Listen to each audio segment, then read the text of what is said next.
O áudio que vocês vão ouvir agora é parte do podcast Xadrez Herbal. Caso vocês queiram ouvir mais sobre esse assunto e outros temas de política internacional, é só ir em xadrezherbal.com. Bem, passemos agora para o cheque, no qual eu e o Felipe daremos um girão eleitoral.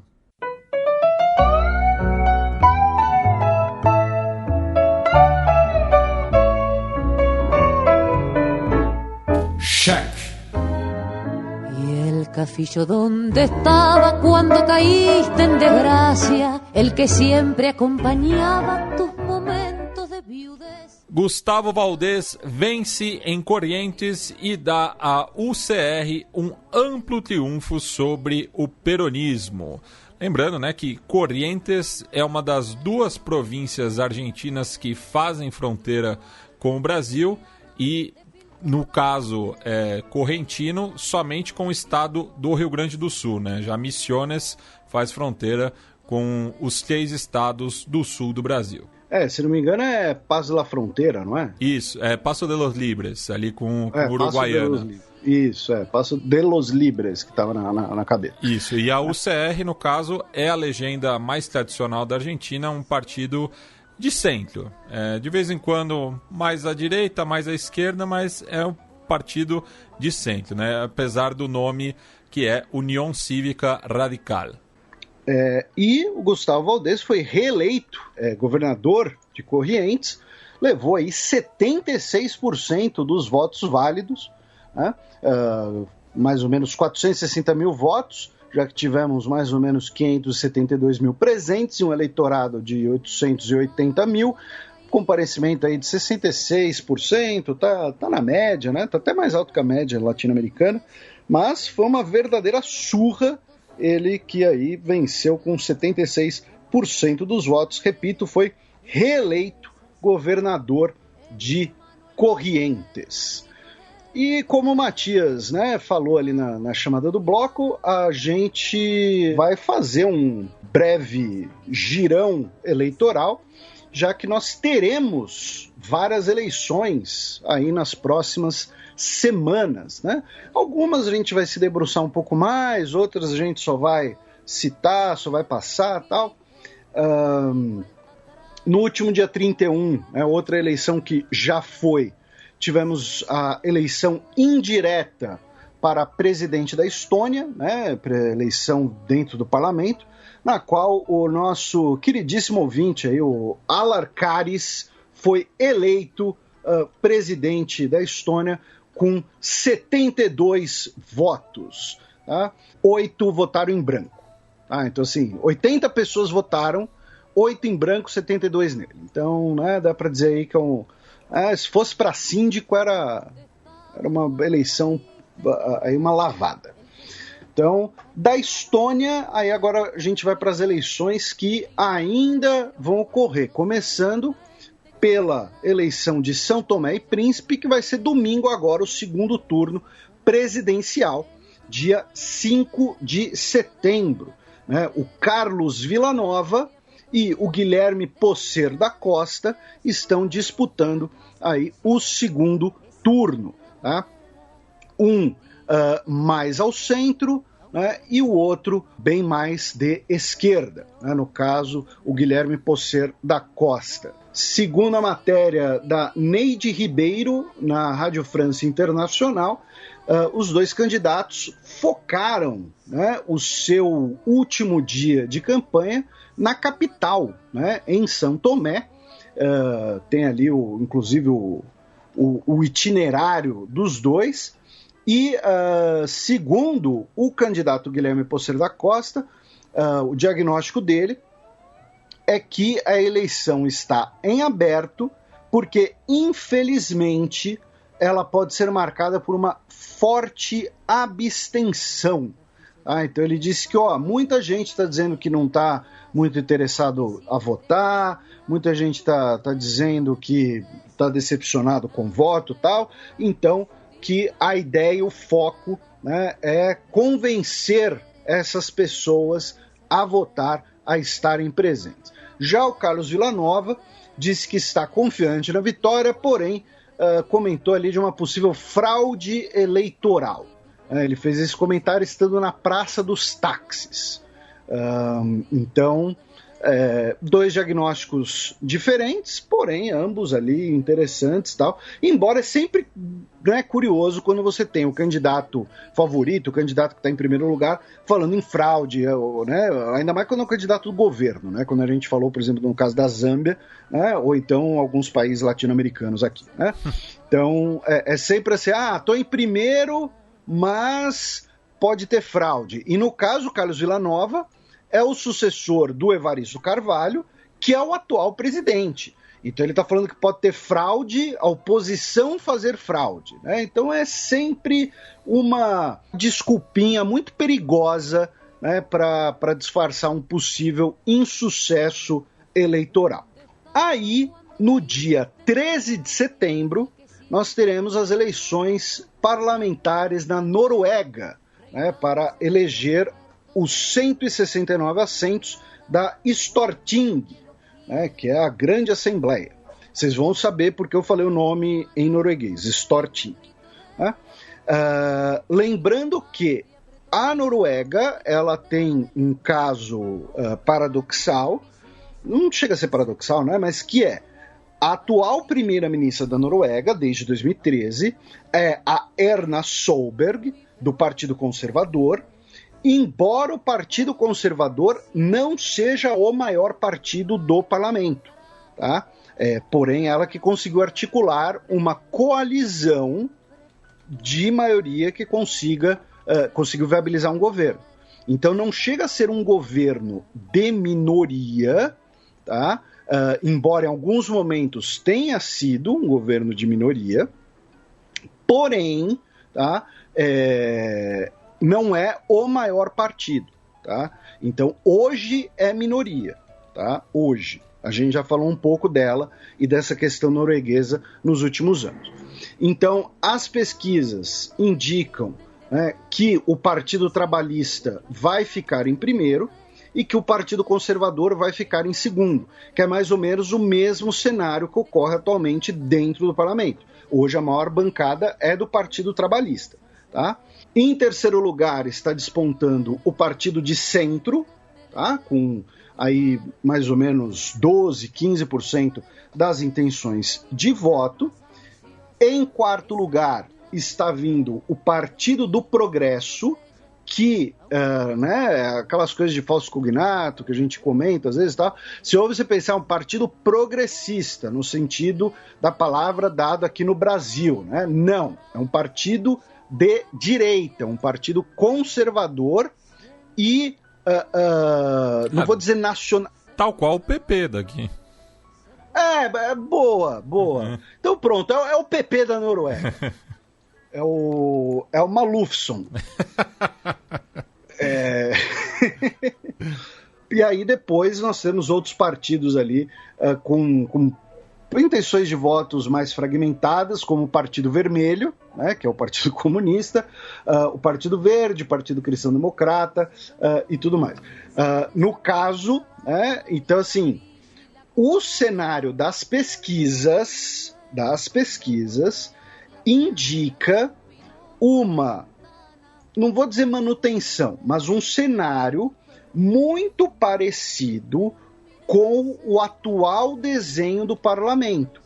Ou seja, se a ministra, né, a Erna Solberg, dos conservadores, conseguir articular ou rearticular a sua coalizão com o Partido Liberal, Partido Cristão Democrata, o Partido do Progresso, eventualmente o Partido de Centro, então ela vai conseguir se manter no poder.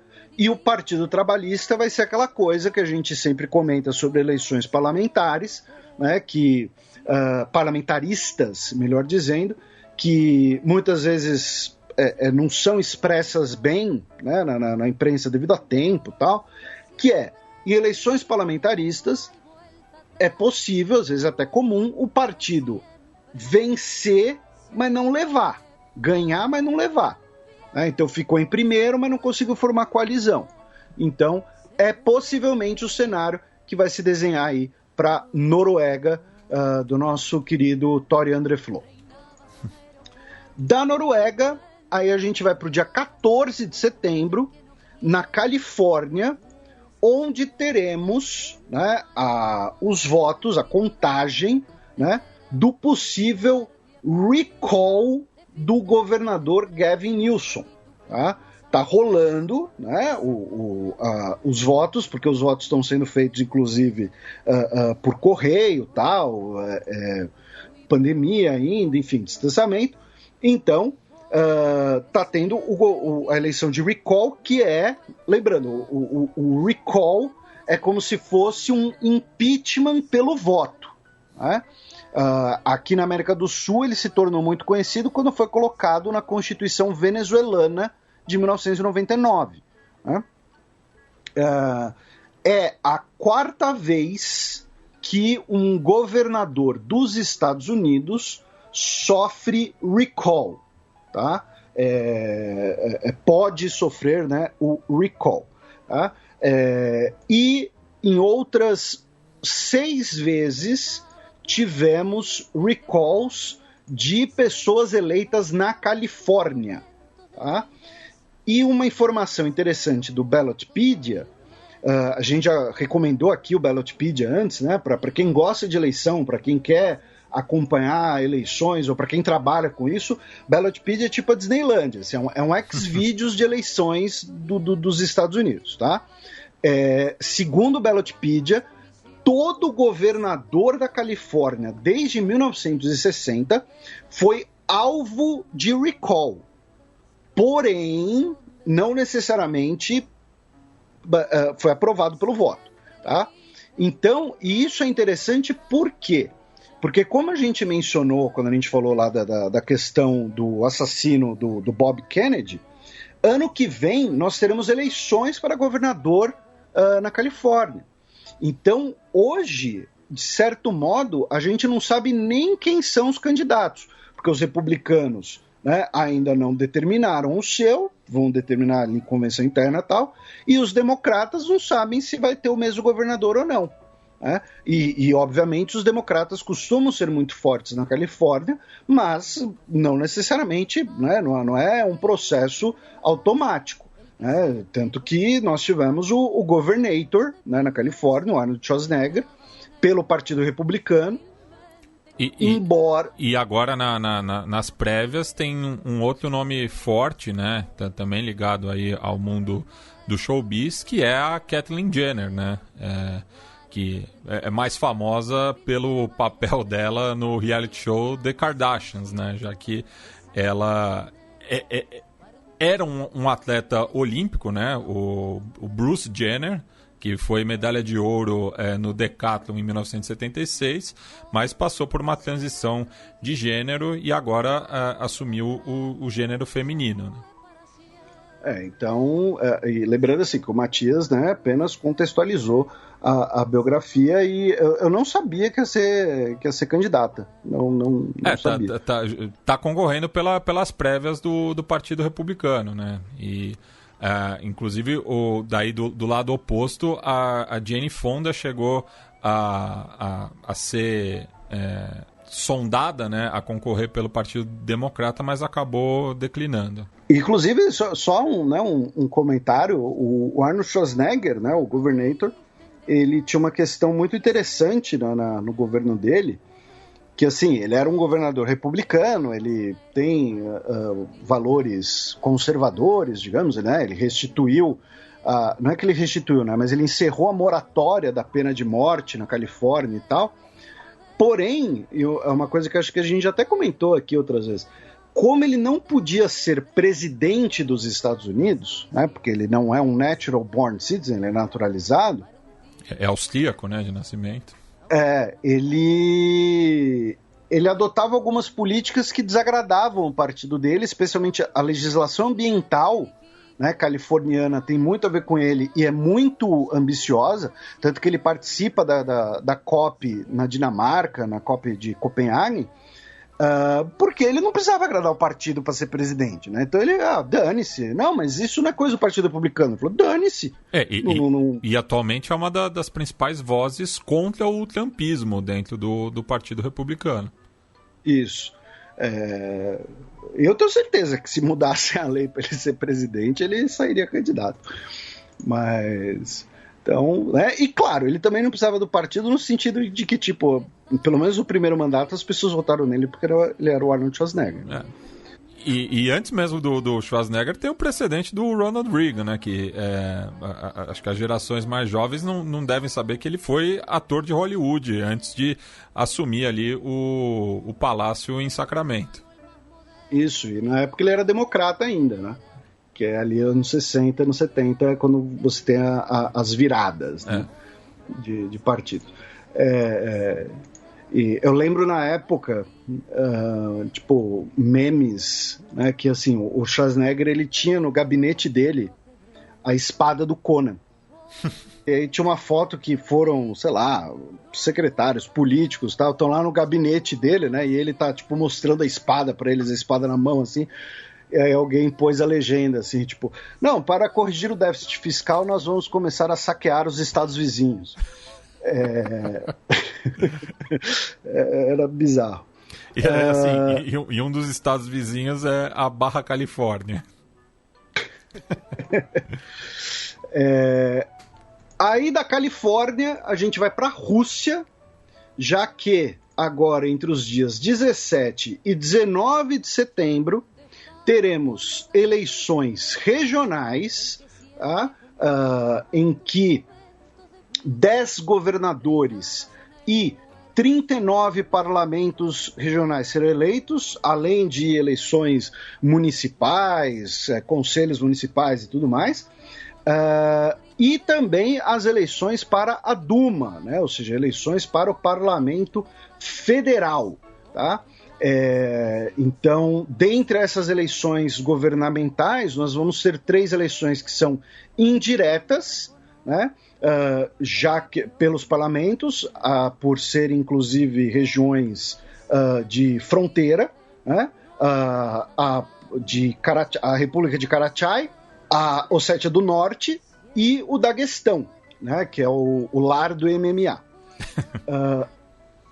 Os outros estados que terão eleições diretas para governadores, estados, né, entidades da federação, né, podem ser repúblicas também. Né?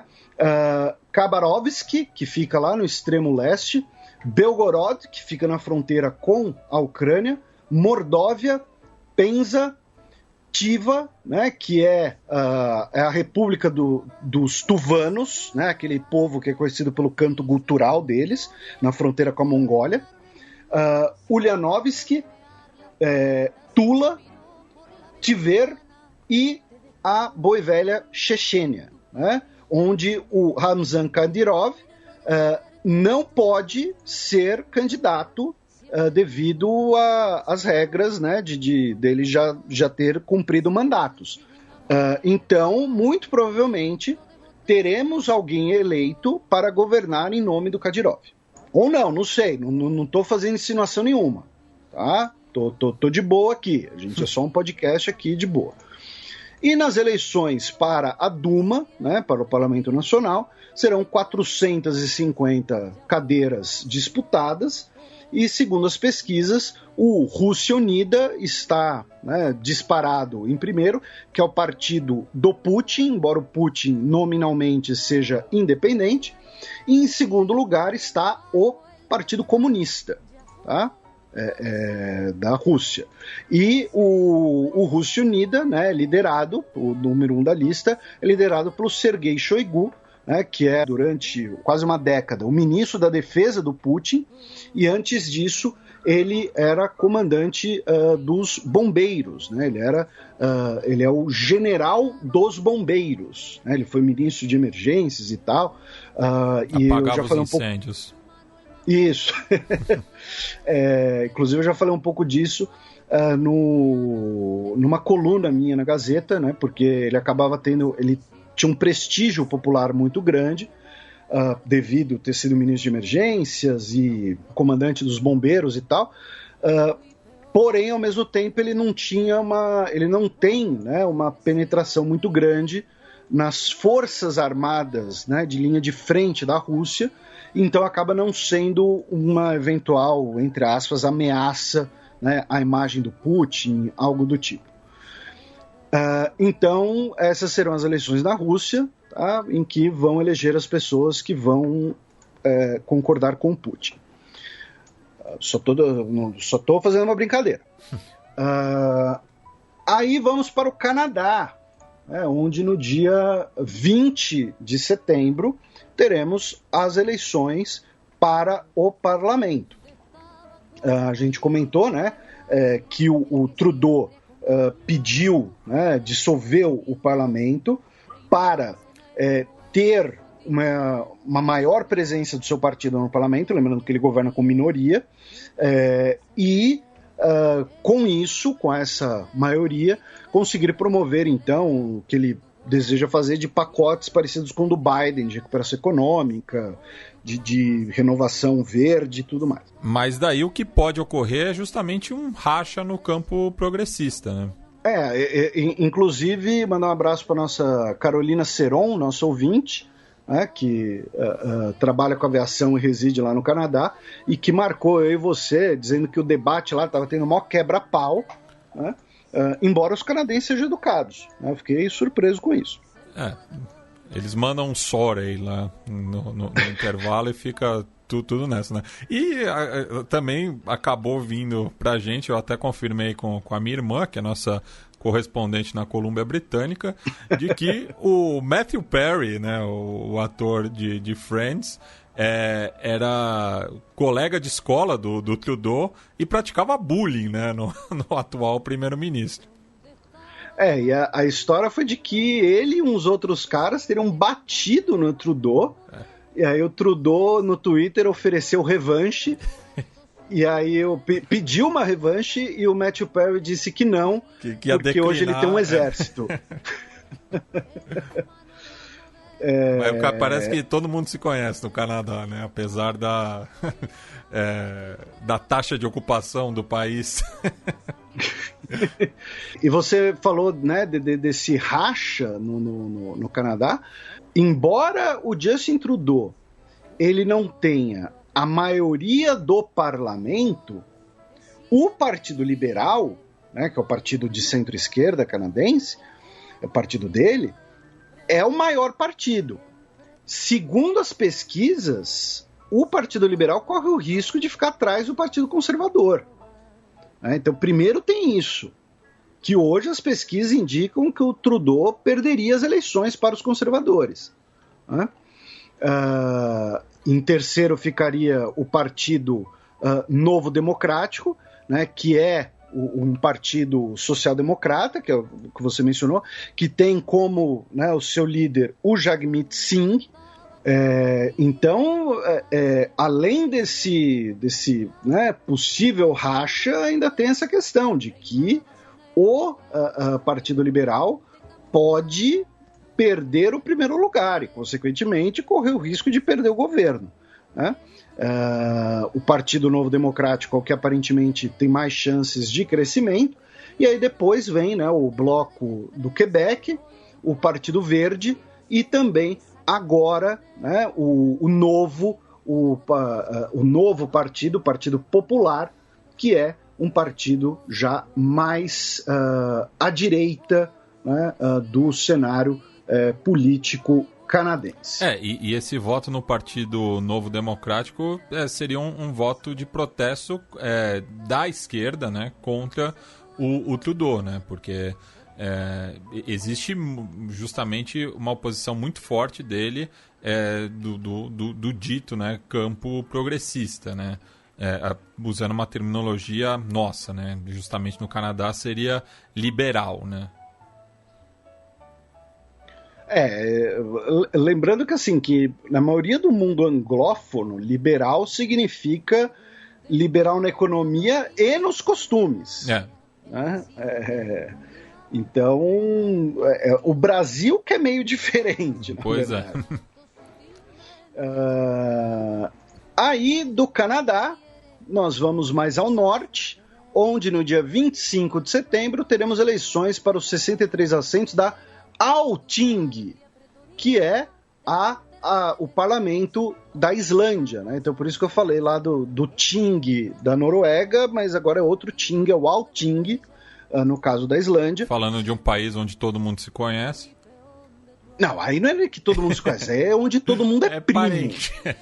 É onde todo mundo já jogou bola com todo mundo. Todo mundo é filho de alguém. Ok. Em primeiro lugar nas pesquisas está o Partido da Independência, que é o partido conservador islandês, né, o partido de direita da Islândia, que é o maior partido do parlamento e que faz parte da aliança de governo, embora não seja, né, a primeira-ministra, a Katrín Jakobsdóttir, ela é do Partido Verde. Tá? Então é uma coalizão bem ecumênica, tá, que governa a Islândia hoje em dia. Tá? As pesquisas, como eu disse, indicam que o Partido da Independência vai continuar em primeiro, indicam que o Partido Verde vai continuar em segundo, com segunda maior bancada, só que também indicam um possível crescimento, um surgimento aí de uma terceira força mais à direita, que é o Partido da Reforma, né? Que é um partido liberal que foi fundado em 2016, que é contra o que eles chamam dos subsídios rurais, os subsídios agrícolas dentro da Islândia. Tanto que um dos partidos da coalizão de governo é o Partido Progressista, que é o partido dos produtores rurais.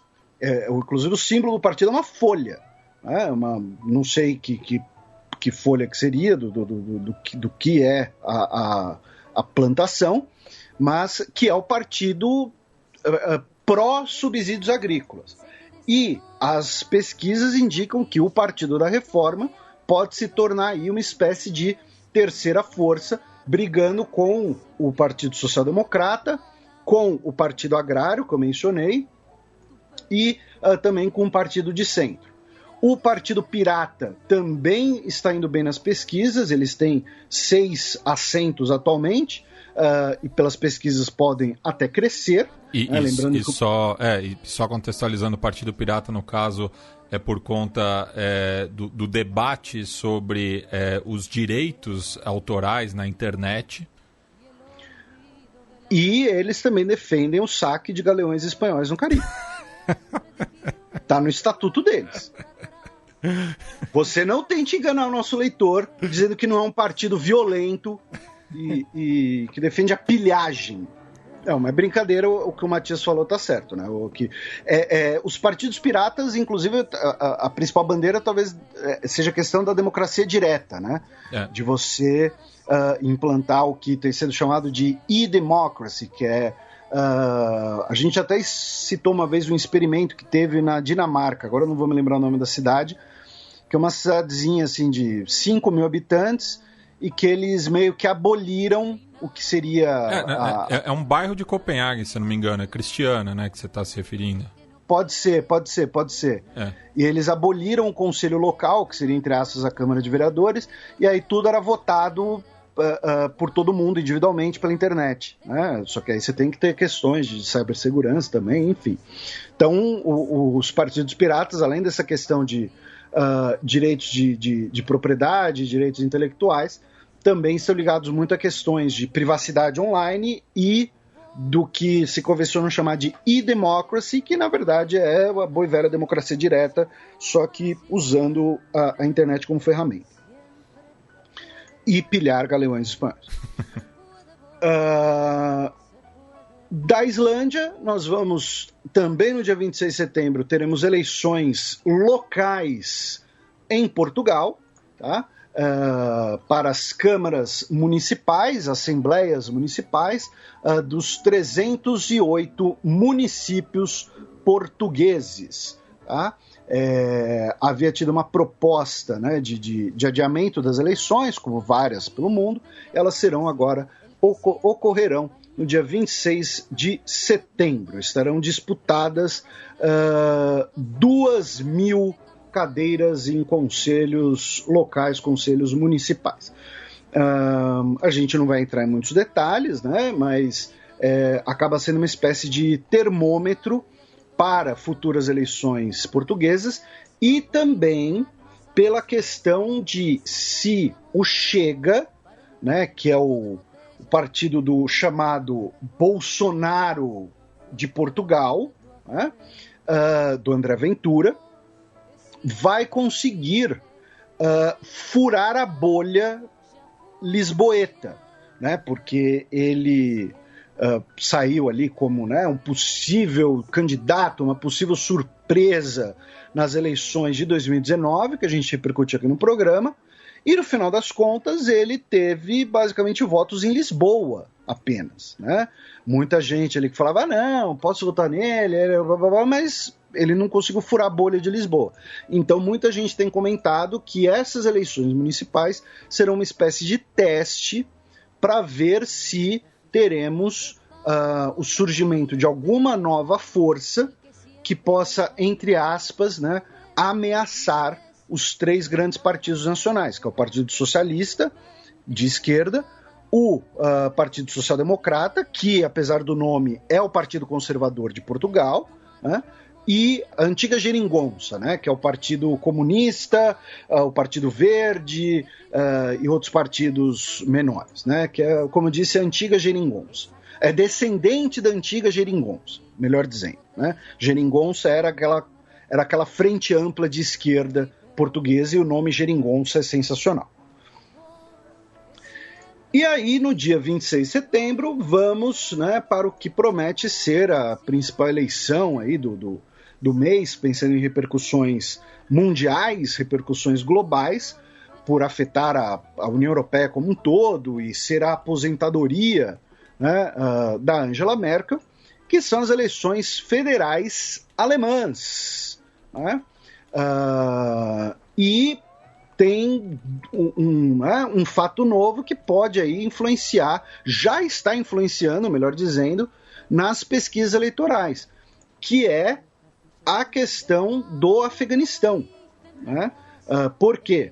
Porque o receio, né, de refugiados afegãos, todo aquele discurso anti-imigração, discurso de fechamento de fronteiras, voltou, ganhou força, né?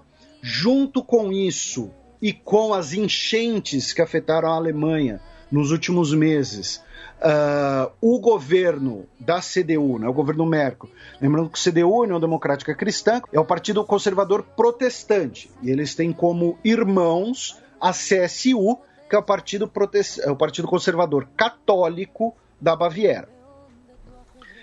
Então, a questão das enchentes e a questão do Afeganistão, e aí talvez seja o mais importante da gente ter em mente, novamente, né, para preencherem no bingo, né? Eu escrevi um texto na Gazeta sobre isso. A Angela Merkel, ela é a chanceler alemã, né, a primeira-ministra alemã, desde 2005. Então, assim, são basicamente 16 anos no governo. Então, quando você tem uma pessoa e um partido que ficou 16 anos no poder, isso abre margem para o eleitorado falar, pô, quer saber, a Merkel foi legal, a Merkel foi importante, foi um bom governo, mas agora eu vou votar em algo diferente, está na hora, né, de dar uma mudada. E isso se aplica ao grande eleitorado, né? Obviamente que você vai ter os eleitorados cativos, os eleitorados mais militantes, o eleitorado mais regional, mas pensando no eleitor, entre aspas, comum, que no final das contas normalmente é quem decide as eleições, que é aquele eleitor que numa eleição vota no Lula e na outra vota no Bolsonaro, eu tenho certeza que todos os nossos ouvintes conhecem alguém que fez isso, né? Algum pai, tio, avô, avó, madrinha, sei lá quem for. Assim como os milhões que votaram no Obama e no Trump. Pô, também, né? Então esse eleitorado comum ele vai olhar e falar, putz, 16 anos já de CDU, tal, vamos dar uma respirada aqui, uma renovada. E aí você tem essa questão do Afeganistão, lembrando que a Merkel, ela também, a direita viu a Merkel como muito flexível em relação à migração, tanto que é daí que você tem, né, o nascimento da AfD, que é o partido com ligações neonazistas. E a esquerda falou que a Merkel, né, o governo Merkel poderia ter feito mais, ou que se não fosse a grande coalizão necessária, ou seja, se não fosse a pressão social-democrata, a Alemanha não teria nem feito tanto assim. Né? Junto com as enchentes que acabam, né, desgastando a imagem não é nem a imagem da Merkel, né, é a imagem da gestão, né, dos gestores. Então, isso tem contribuído para uma queda da intenção de voto na CDU, e hoje, pelas pesquisas, pela maioria das pesquisas, os sociais-democratas ficariam em primeiro. Só que, como a gente já comentou aqui algumas vezes sobre a Alemanha, né, a Alemanha teve parlamentos muito travados nos últimos anos. Lembrando que a última eleição parlamentar alemã, em 2017, já existia xadrez herbal. Depois teve uma recomposição de governo, a gente já explicou aqui de coalizão Jamaica, coalizão, a gente vai falar mais, claro, porque a gente tem sempre ouvintes mais novos que ainda estão se familiarizando, às vezes, com algumas coisas e tal. Então, os sociais-democratas ficarem em primeiro significa que eles liderariam uma coalizão, mas não que eles vão conseguir governar sozinhos, tá? E quem vai ser, então, o fiador de governo na Alemanha? E isso dá para dizer, sim, sem dúvida, sem medo de errar. Quem for governar a Alemanha vai governar com o Partido Verde. Tá? O Partido Verde, um pouco antes da pandemia e no início desse ano, chegou a flertar com o primeiro lugar das pesquisas, ficou sempre com o segundo lugar e agora está em terceiro, mas não é uma distância muito grande. Tá? As pesquisas colocam o SPD com 25% do eleitorado, o CDU com 22% e os verdes com 18%. Tá? Então, o fiador de governo na Alemanha serão os verdes, que hoje na última eleição tiveram 9% dos votos, prevê-se que eles vão dobrar esse eleitorado.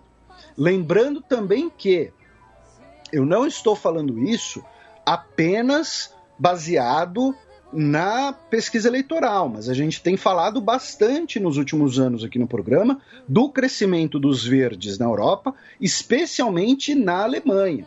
Tá? Os verdes, hoje, eles estão presentes em vários governos regionais. Os verdes têm conseguido atrair eleitores tanto descontentes do SPD, tanto com eleitores descontentes da CDU.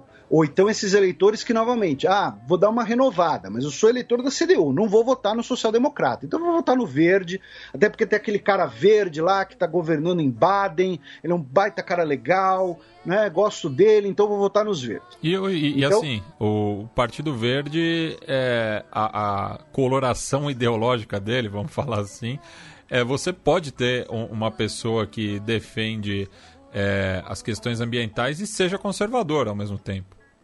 É um verde e amarelo, né? É um verde liberal, no caso, não um partido verde, sei lá, revolucionário, alguma coisa assim. Né? Então, o que dá pra gente falar o fiador de governo vão ser os verdes. Então, a próxima coalizão de governo, né, pode ser a Jamaica, que é preta, verde e amarelo, pode ser a Sinal de Trânsito, que é a vermelha, verde e amarelo, né? Então, pode ser a coalizão Quênia, preto, vermelha, verde, mas o fato se a pessoa, líder do partido que vencer a eleição, seja o Armin Laschet, da CDU, seja o Olaf Scholz, do SPD, não conseguir dialogar, formalizar uma aliança com a Annalena Baerbock, dos Verdes, essa pessoa não vai conseguir formar um governo. Esse é o fato. Tá? E aí temos, né, nas pesquisas, em quarto lugar, os liberais, o FDP, a gente sempre menciona a sigla porque a gente é da quinta série. Depois, a alternativa para a Alemanha, que a tudo indica vai diminuir a sua presença no parlamento. E, por último, a esquerda, né, lembrando que é a esquerda. Inclusive, a Merkel fez uma declaração nessa semana, na terça-feira, dia 31, dizendo, porque o Olaf Scholz, né, que é o candidato SPD dos sociais-democratas, disse que poderia, né, fazer uma coalizão, por exemplo, com os verdes e a esquerda, né, ou seja, sem fazer a grande coalizão SPD-CDU. E a Merkel disse que comigo à frente do governo jamais haveria uma coalizão na qual a esquerda estivesse envolvida. E aí um lembrete que, né, o Matias sempre faz aqui, que a Merkel ela é de origem da Alemanha Oriental e muitos integrantes à esquerda são herdeiros, entre aspas, do antigo Partido Socialista da Alemanha Oriental. Exato. E assim, e a hipótese da Merkel acaba sendo uma retórica, né? Justamente para apontar o posicionamento do partido dela à direita, né? Porque ela não vai mais encabeçar o governo, né? Ela está saindo da chancelaria. Mas isso é um indicativo que ela mostra para os seus correligionários e os seus apoiadores. Isso. É também talvez uma forma, né, de dar a palavra não é bem alfinetada, né, mas falar, partido, eu acho que vocês deviam ir por esse caminho, né, mas você tem total razão. Então, né, e obviamente a gente vai voltar, né, com as eleições alemãs aqui ainda pela frente, e a gente ainda vai repercutir todas essas eleições, mas é para os nossos ouvintes já ficarem aí sintonizados no próximo mês, que vai ter muita eleição e, repito, para quem gosta vai ser um prato cheio.